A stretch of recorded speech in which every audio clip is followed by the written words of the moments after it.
money for nothing, chicks for free. What's going on, guys? So it looks like Paldean Fates is doing the type of things Paldean Fates I expected it to do. We got the regular ETBs. They're in the 220 range right now.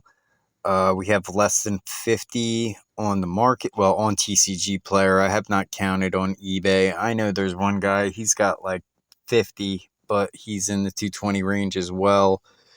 So I think we're going to be here for a while for the regular ETBs. Not a while, but, you know, there's a little bit of supply of what little is remaining. It's a lot of it's around 220.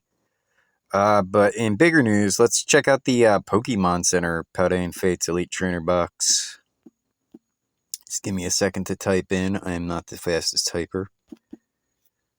Alright, there we go. And we are up to $300. I did order another one around $250 just a couple of days ago. I don't even have it yet. It has been shipped. So as long as everything goes well, that'll be another one added to the collection. And yeah, it'll be a nice come up before I even get it. Just like the black and white Pokemon Center ETBs I got today. What else did I want to say? Oh, yeah. So I was watching a lot of videos from a lot of different influencers. And guys, I see this in the crypto market too. Don't listen to an influencer that tells you they make good calls. I mean, there's one guy in particular. This guy makes 4 or 5 calls a day. 4 or 5 calls a day. I'm telling you, every day puts up a video and it's like 4 to 5 different products, sometimes only 2 or 3. But yeah, it's multiple every day. And today he was bragging about his calls and look how I told you to buy this and I told you to buy this. And it's like, dude, like literally you make so many calls, you pretty much cover every product in the market so you can pick and choose your calls and what you made good. And I've even caught influencers saying they were screaming about Fusion Strike. Perfect example. I'm not going to put the guy's name out there, but he's low on the view count or low on the subscribe. He's like my level subscriber count, like basically nobody.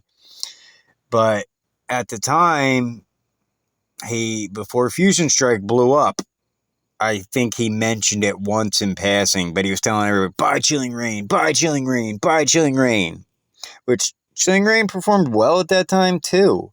It didn't perform like Fusion Strike. It really didn't. But, Chilling Reign was quite respectable at that time. I think it went around from 320 to the 400 range we have right now. But, so, Fusion Strike blows up. And, like I said, around the same time Chilling Reign made that move as well. He pretty much ignored the fact that he ever said anything about Chilling Reign and was saying he was screaming at the top of his lungs about buying Fusion Strike. And I'm like, dude, no, you didn't. Like, I've been watching, I know, which caused me to leave his channel. I don't really pay attention to the guy anymore. It's another, and he's in the booster box army. I should make a video about that, guys, but the booster boxes, oh my God, they're not the king of investments. They aren't.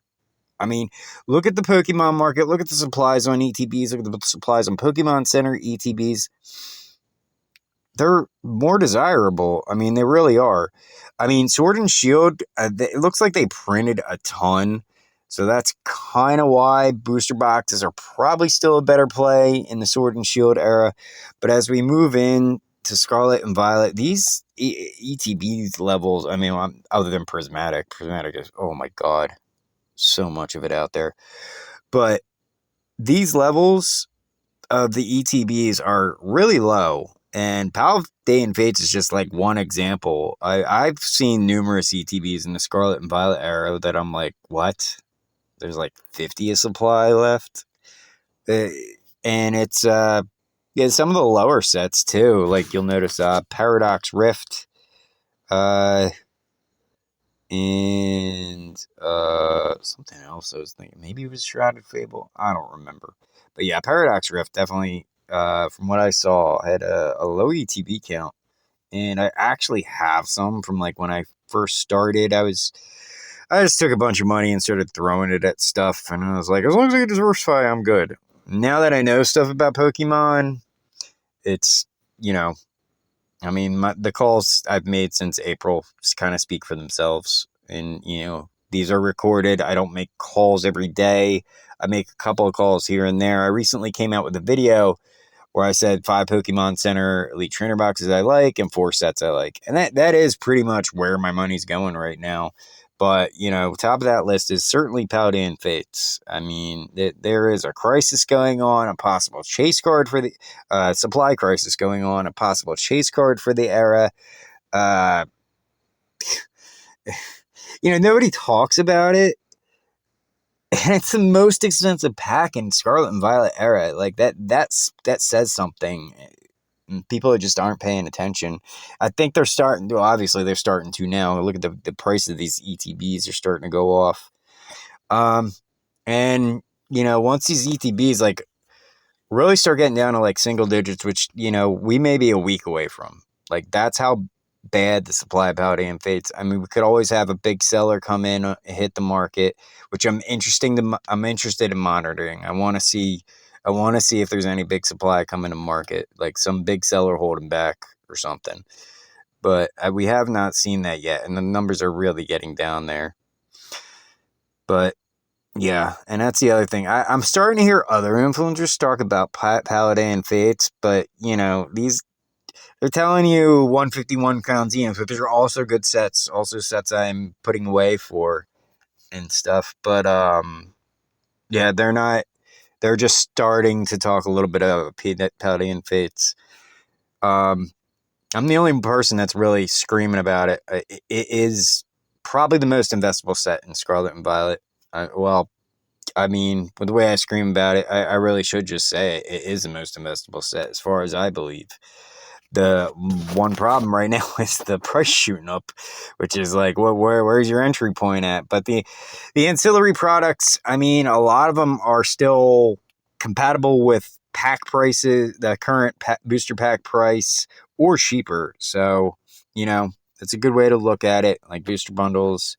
And even though, you know, even the booster bundles, I mean, 820 or some is what I saw earlier today.